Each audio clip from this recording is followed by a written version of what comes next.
গত 7ই জুলাই মঙ্গলবার মালয়েশিয়ার বিলাসবহুল একটা অ্যাপয়েন্টমেন্ট থেকে আপনার 10 জন বাংলাদেশিকে আটক করে মালয়েশিয়ার ইমিগ্রেশন। ভাই, এই 1-1.5 বছর, প্রায় 2 বছরের ভিতরে মালয়েশিয়াতে কিন্তু প্রচুর পরিমাণ অভিযান চলতেছে। ভাই, কোথাও কমপ্লেন ছাড়া দেখছেন যে বড় বড় অ্যাপয়েন্টমেন্ট, বড় বড় ফ্ল্যাটে, বড় বড় রেসিডেন্সিতে, বড় বড় কন্ডোমিনিয়ামে আপনার অভিযান দিচ্ছে? দেয় না। এতে এইসব লোকদের কারণের জন্য, যারা কিনা অবৈধ পথে মালয়েশিয়াতে লোক নিয়ে এসে তারা এই বিলাসবহুল ফ্ল্যাটে রাখতো, এই লোকদের কারণের জন্য এখন দেখবেন যে এতদিন তো আপনার জঙ্গলে, পাসারে, আপনার দোকানে, রেস্টুরেন্টে, ফ্যাক্টরিতে অভিযান দিচ্ছে মালয়েশিয়ার ইমিগ্রেশন। এই যে এখন থেকে আবার এই যে বিলাসবহুল বড় বড় যে কন্ডোমিনিয়াম, রেসিডেন্সিতে এখানেও অভিযান দেবে। এই দোষগুলা কার বলেন তো? এই দোষগুলা হচ্ছে এই সকল দালালদের।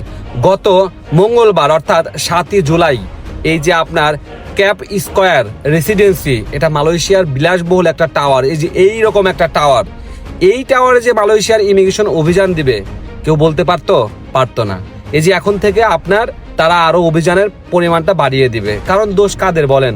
দোষ আমাদের মতন লোকজন, যারা কিনা আমরা অবৈধ পথে মালয়েশিয়াতে লোক নিয়ে আসতেছি।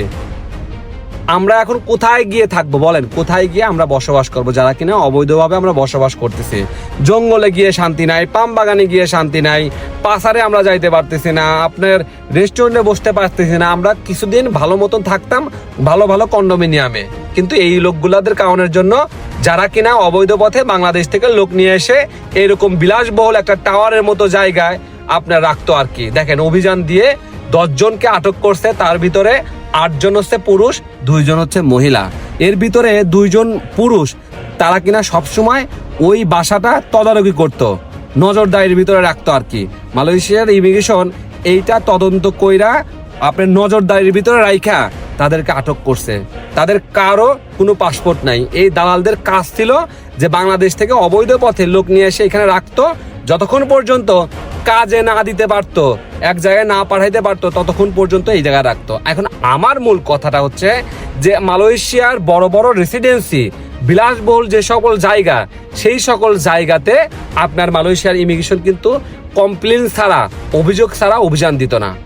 তাহলে বলেন যে এই দোষগুলা কাদের? আপনারা বলেন যে অবৈধ প্রবাসীদের বৈধতা দেয় না। ভাই, হাতে গোনা কয়েকটা, মানে প্রায় 20% লোক হচ্ছে আপনার কলিং এ এসে অবৈধ হয়ে গেছে। ম্যাক্সিমাম লোক অবৈধ হয়েছে হচ্ছে আপনার টুরিস্টে আইসা, জঙ্গলের ভিতর দিয়ে আইসা, আপনার ট্রলারে আইসা, এই সব লোক অবৈধ হয়ে গেছে। এই সব লোকদের কারণের জন্য মালয়েশিয়ার সরকার অবৈধ প্রবাসীদের বৈধতা দিচ্ছে না। এটা বাস্তব, আপনার মানতে হবে। এই যে অভিযানগুলো চলতেছে প্রতিনিয়তই, তারপরেও কি লোক থেমে আছে মালয়েশিয়াতে আসা অবৈধ পথে? থেমে নাই।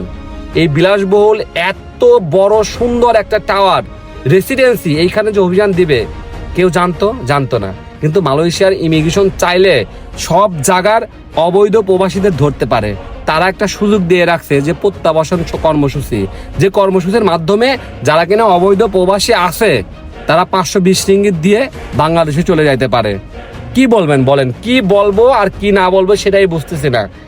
কে জানতো বা বলেন কে জানতো যে এইরকম বিলাসবহুল একটা জায়গায় মালয়েশিয়ার ইমিগ্রেশন অভিযান দিবে? কিছু বলার নাই। অবৈধ পথে মালয়েশিয়াতে আসবেন না দয়া করে। আর এই সকল দালালদের ধরে না কেন? এরকম সিন্ডিকেট কইরা যারা বাংলাদেশ থেকে লোক নিয়ে আসে, এই সকল দালালদের ধরলে কিন্তু আর অবৈধ পথে লোক আসে না।